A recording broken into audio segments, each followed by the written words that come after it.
Hi there, this is Maryal Concepcion, your host of the My DPC Story podcast. Have you or someone you care about ever been burned by the U.S. healthcare system? If so, you are listening to the right video, because if you are listening, chances are the answer is yes. But the U.S. spends so much on healthcare. Why are so many Americans affected personally and especially financially by the healthcare system? Shouldn't that mean we have better healthcare access and treatment options? Shouldn't it be easy for us to be able to see our doctor when we need to instead of turning to the ER or urgent care? Historically, it's been seemingly impossible to answer these questions. But now that is changing through the direct primary care movement. This video that you have tuned into will bring you into the world of direct primary care and show you how physicians all over the country are changing the way they practice so patients from all backgrounds get the high quality care they need and deserve, which makes for both happy patients and physicians. Learn even more by subscribing to the My DPC Story YouTube channel. Find us on all major podcast platforms. Find us on socials at My DPC Story and at mydpcstory.com.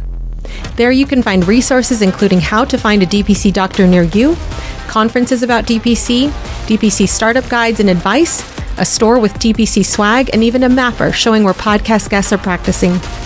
Thanks for tuning in to hear about this powerful movement. Now, on to the episode.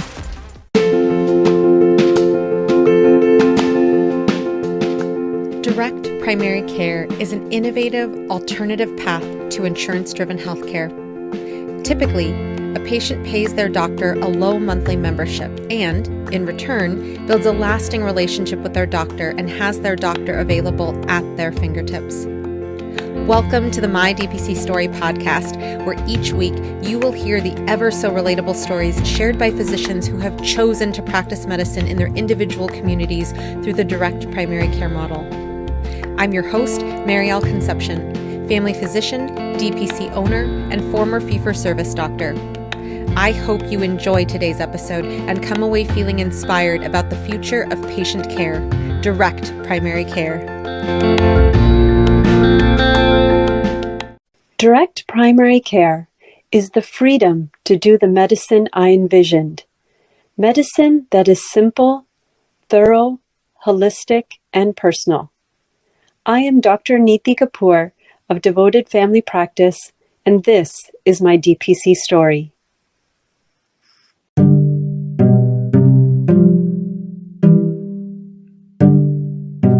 I met Dr. Kapoor at the last Nuts and Bolts conference in November of 2019, before all of this pandemic business. She was walking around the different vendor tables, and I somehow got to chatting with her about the Butterfly IQ ultrasound. For those who might know me, it's easy to see how I could look like I'm a vendor for the device because I love using it so much, and I tend to get very excited when someone I meet is unfamiliar with the Butterfly. So a little bit about Dr. Kapoor. She's a graduate of the University of Toronto, and then she went on to do research at SUNY in Buffalo, and then received her doctorate from Chicago Medical School, Rosalind Franklin University. She went on to train in residency at St. Joseph's Hospital in Chicago, and she recently moved to Fayetteville in 2013 and opened up her DPC doors within the last few months.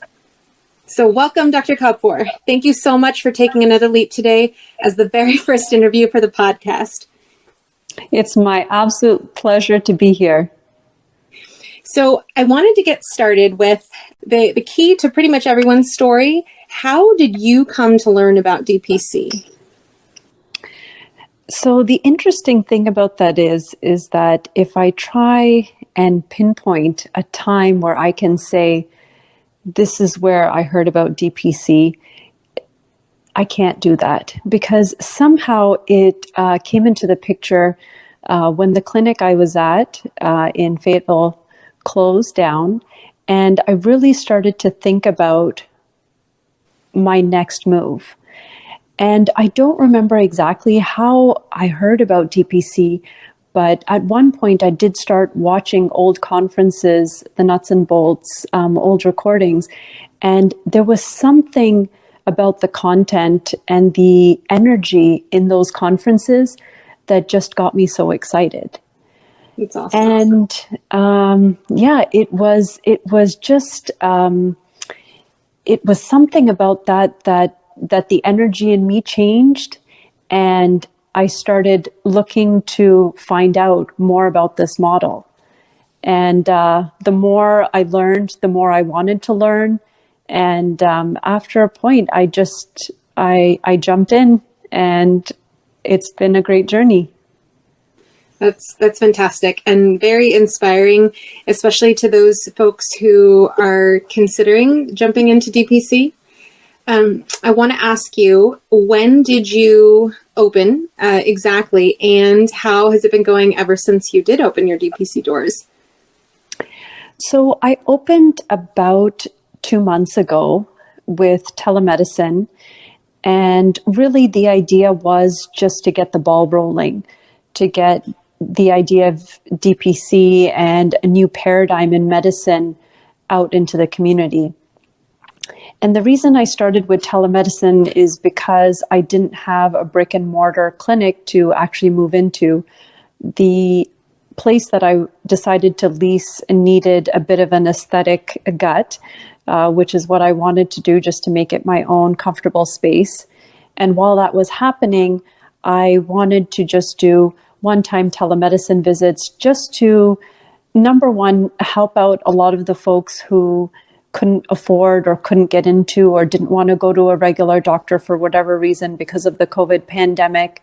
And so my rates were very low, but it was just to really give a community service while I was set up my DPC. So about 4 weeks ago, I actually opened my clinic doors. And although I'm still doing a lot of telemedicine, it's now a purely membership model. In the telemedicine one that I was doing, it was kind of one-time visits. But now I have a membership base that's being built up, and people that are coming into the clinic, and as well as people that are taking advantage of the telemedicine when and if we need to do that as well. That's wonderful. For those of the listeners who are also, because of COVID or other reasons, doing telemedicine primarily, but who are looking for a location, can you tell us a little bit about your experience in looking and finding a location, looking for and finding a location? So in looking for a location, when I initially started, I had a few things on my checklist. I didn't want it to be too far. I wanted it to be in a safe, suitable area, maybe where there were some other medical practices around. I know that I needed to have a low overhead. And so all those things were kind of on my checklist. It was a journey, definitely, because I've been looking for the past 5 months, and I was frustrated at times, thinking that I wouldn't find the place that was best for me. But with patience and with persistence, I found something that is just a few minutes drive from my home, and the rent is extremely affordable. And so I don't have to lose sleep over paying the rent, even if I don't have a lot of memberships at the time. And I was able to make the clinic my own with, the money that I saved perhaps in a higher rent. So I think in that sense, this clinic is exactly what I wanted for a lot of different reasons, but it did take me a while to find what I was looking for. Neeti, when you were making the transition from having a telemedicine exclusive membership or pay-as-you-go type of service to also incorporating a brick and mortar, can you tell us a little bit about your experience in looking for and finding a location? Sure. It was a process. It took about 5+ months. And the reason is because I didn't want to rush into a location that I would grow out of quickly. I know some DPC physicians will start at a smaller place that they can lease and then hope to grow. But I wanted something that would grow with me in the next few years and give me that flexibility of having more space. So that was one. Two, I wanted something that was close to my house. This clinic for me in my mind is going to be like my second home. It's a place that I knew I was going to make into a warm, welcoming space that wouldn't feel like a clinic for my patients. And I had the same feeling for myself. If it was going to be somewhere where I'm spending time at, I really wanted to make it comfortable for myself. And for that, the vicinity was important.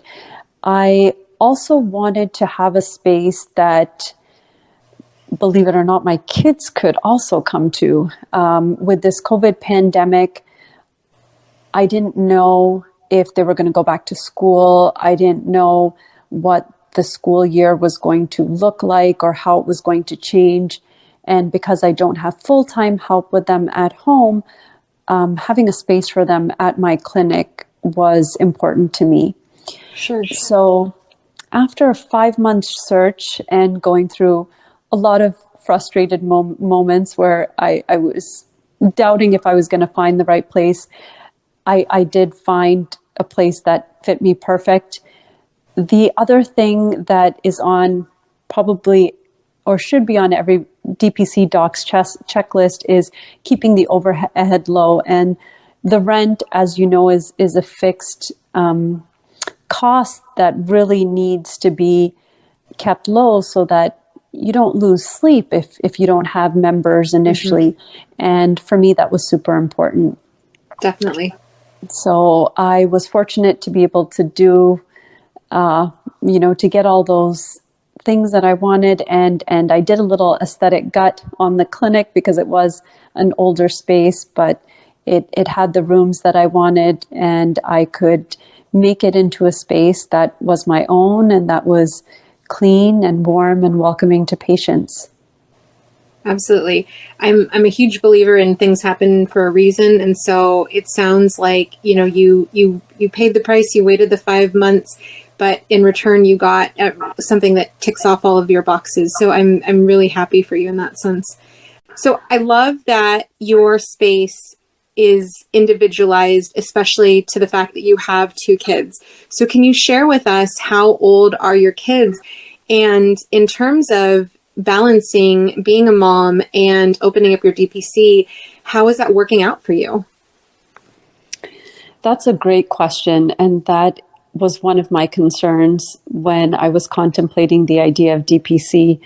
I really thought that if I had my own clinic, I wouldn't be able to spend as much time at home, and I would be very preoccupied with trying to run my own clinic and my own business.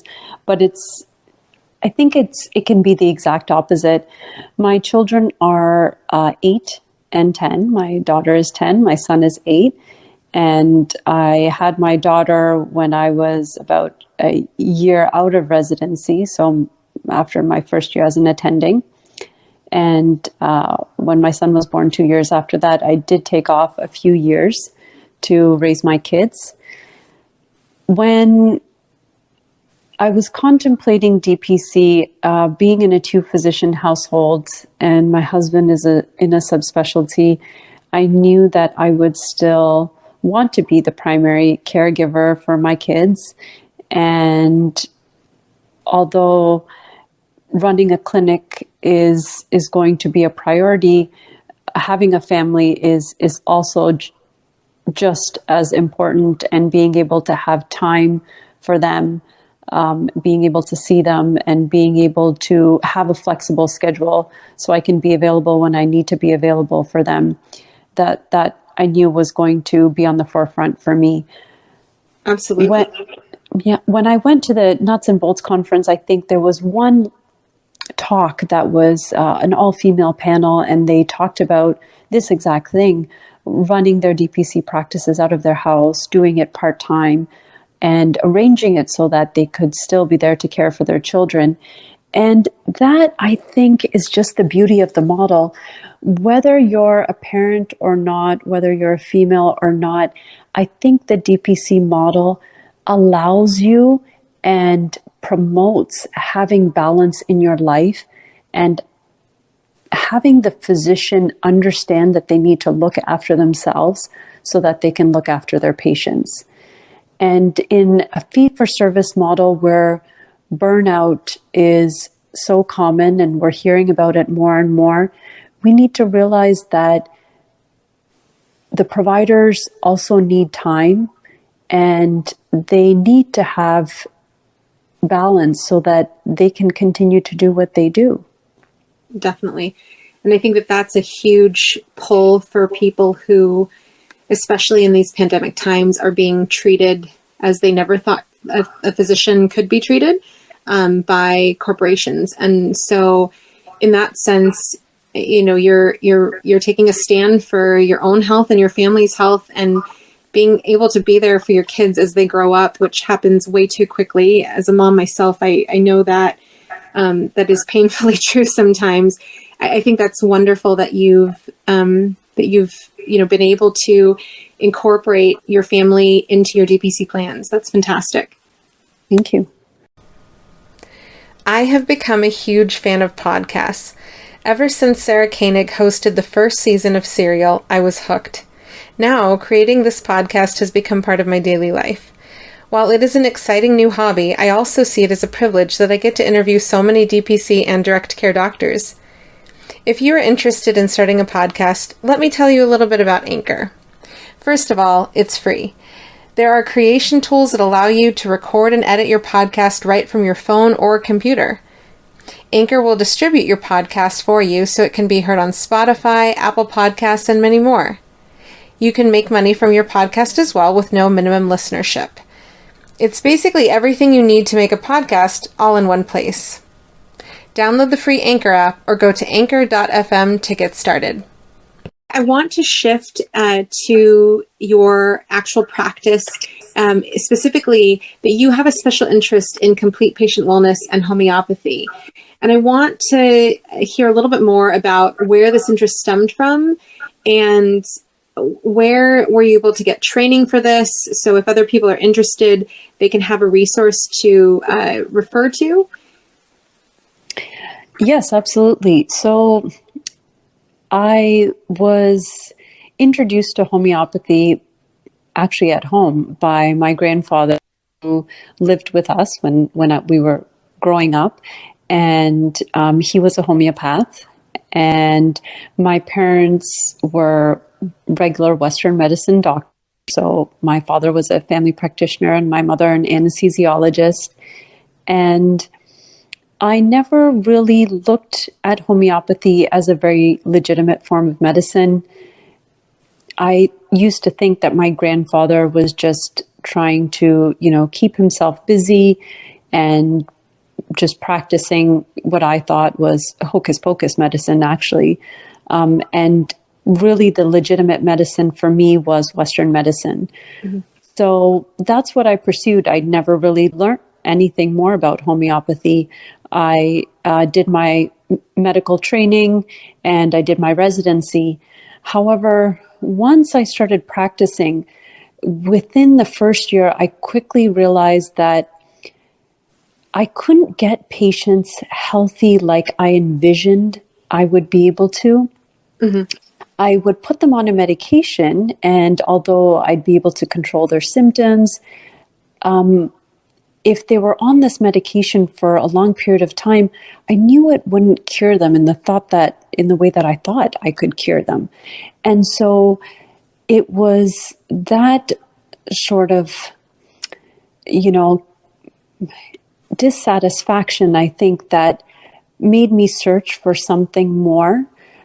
I say that, in family practice, we see things that kind of make life miserable, but they don't really kill you, and sometimes I feel that Western medicine in those respects or in those instances falls short of true healing.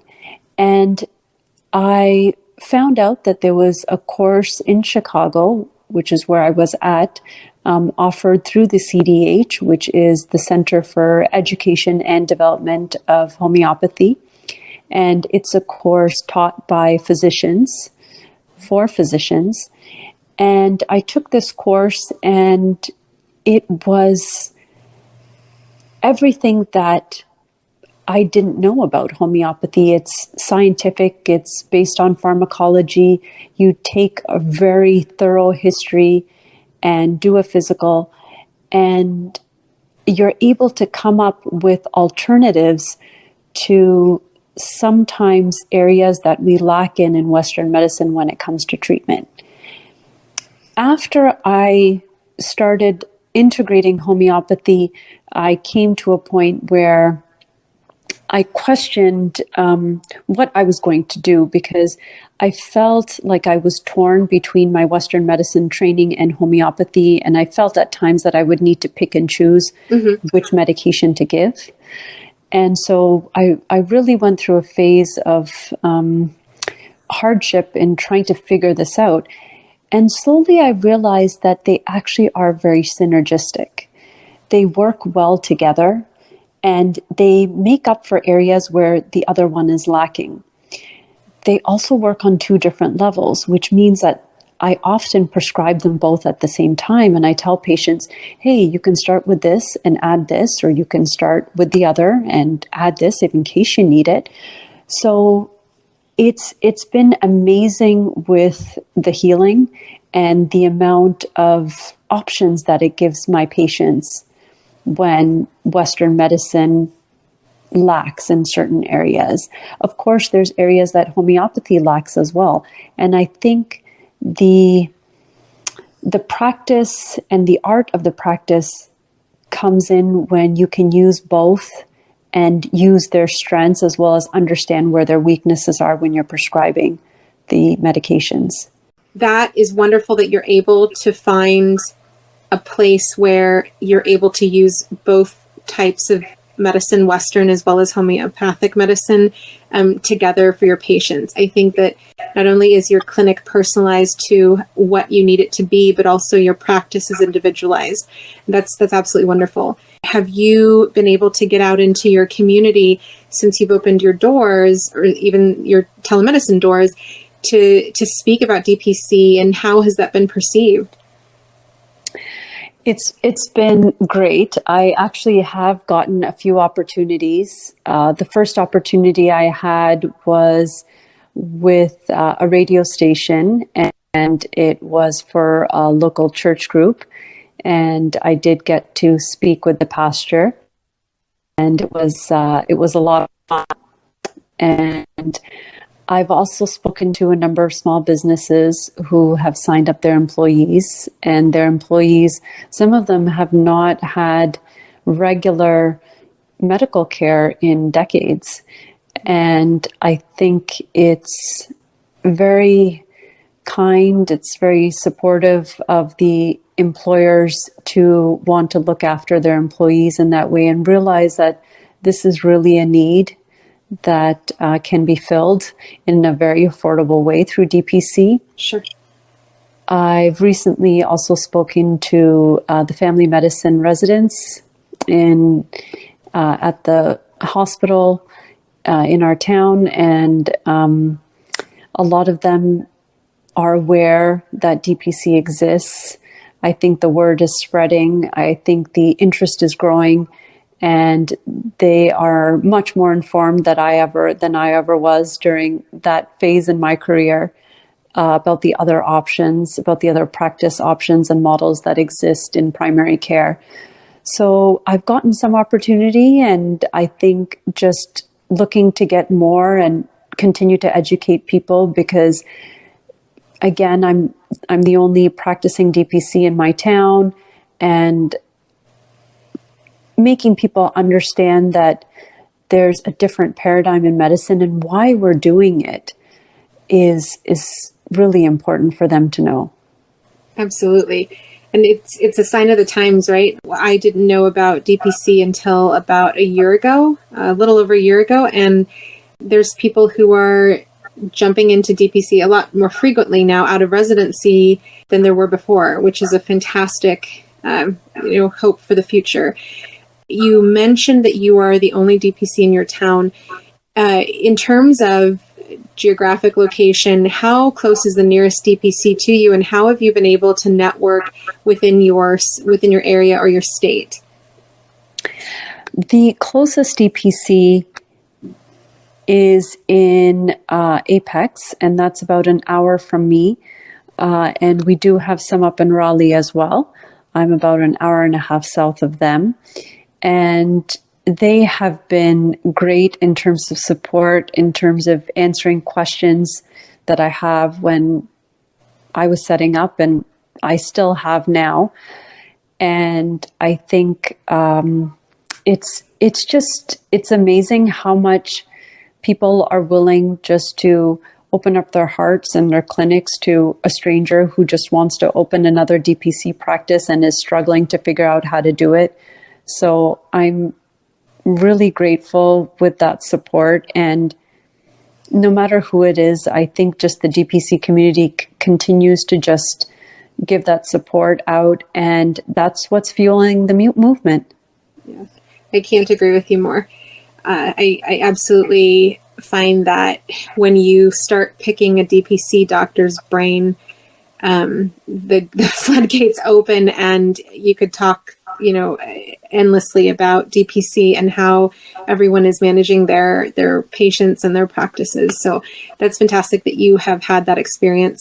I want to ask you some rapid fire questions. For myself, you already know very well that I'm in love with my butterfly ultrasound, but do you have any tech or tools that you personally use and or love that you'd like to share with the listeners?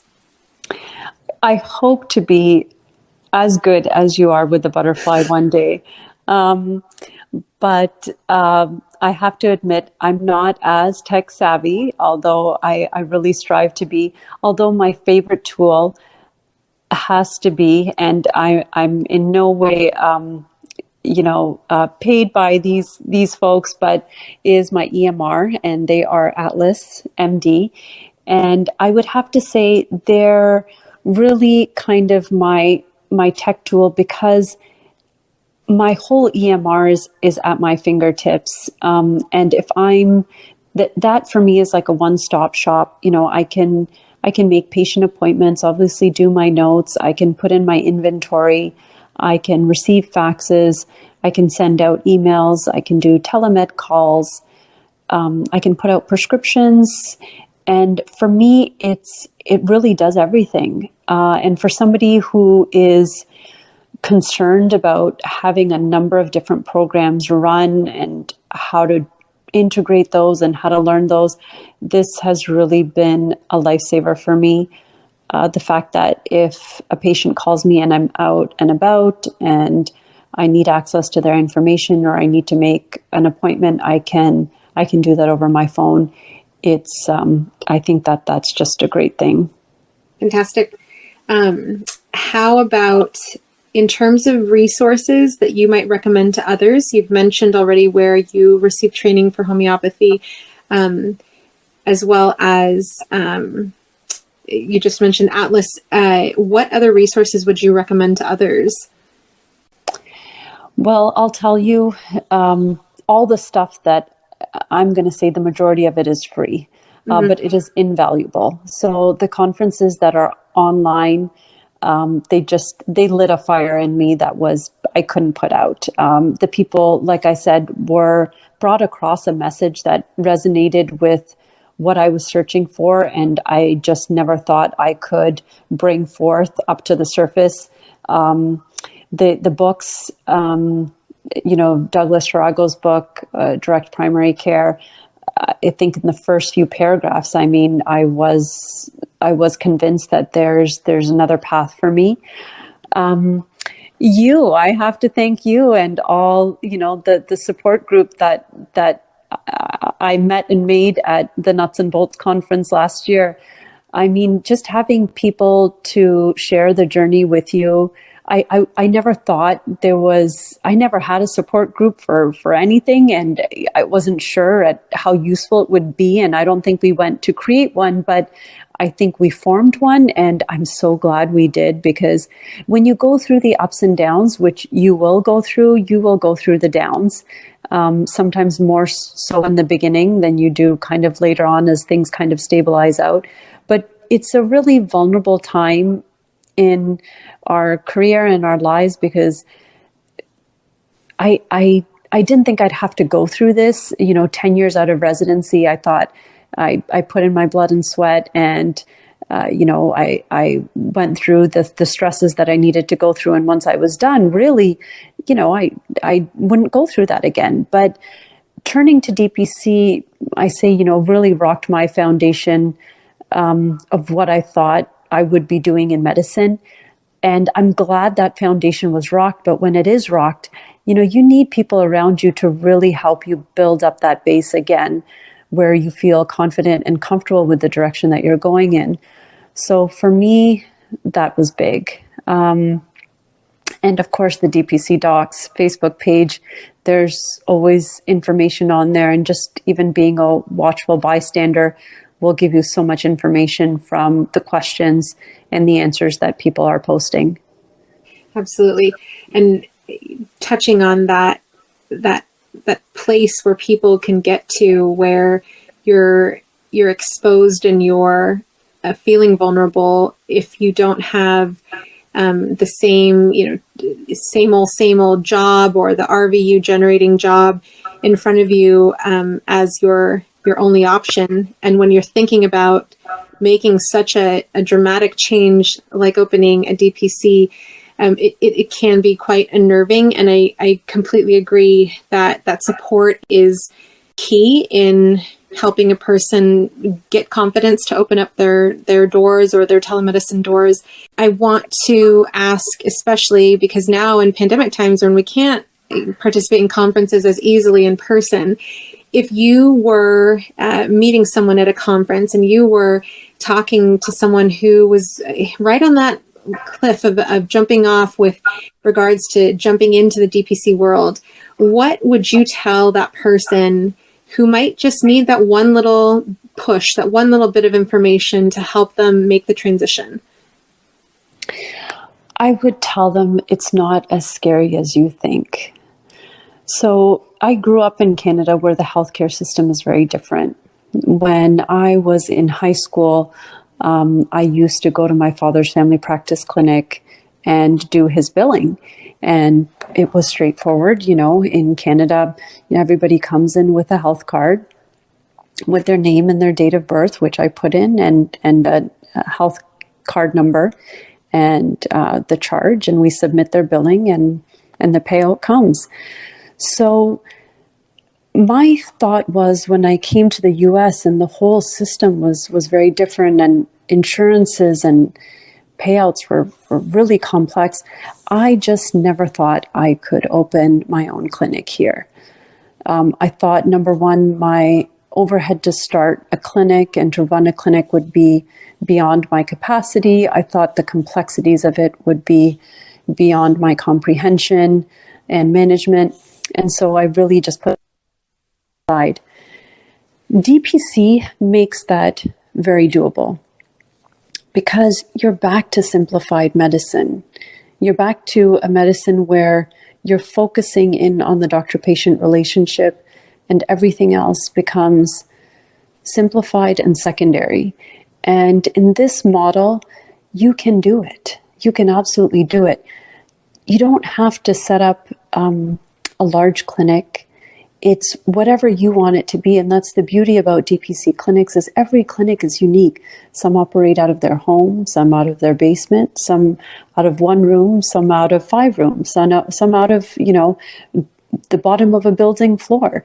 I mean, it's whatever you want it to be. But really, when the docs say that you just really need you and the patient and your stethoscope, that is really true. It's back to good old medicine, and just exactly that. Beautiful. Neeti, what is the best way for others to reach out to you, especially if they feel a connection and they want to ask you some more questions? Absolutely. Well, you can go to my website. It's www.devotedcaremd.com. And there is contact information to reach me at my clinic. And if you call, I will be sure to return your call and help you in any way I can. Perfect. Thank you so much, Neeti, for joining us today. Dr. Neeti Kapur, everybody, nothing but the best of luck as you blossom in your DPC.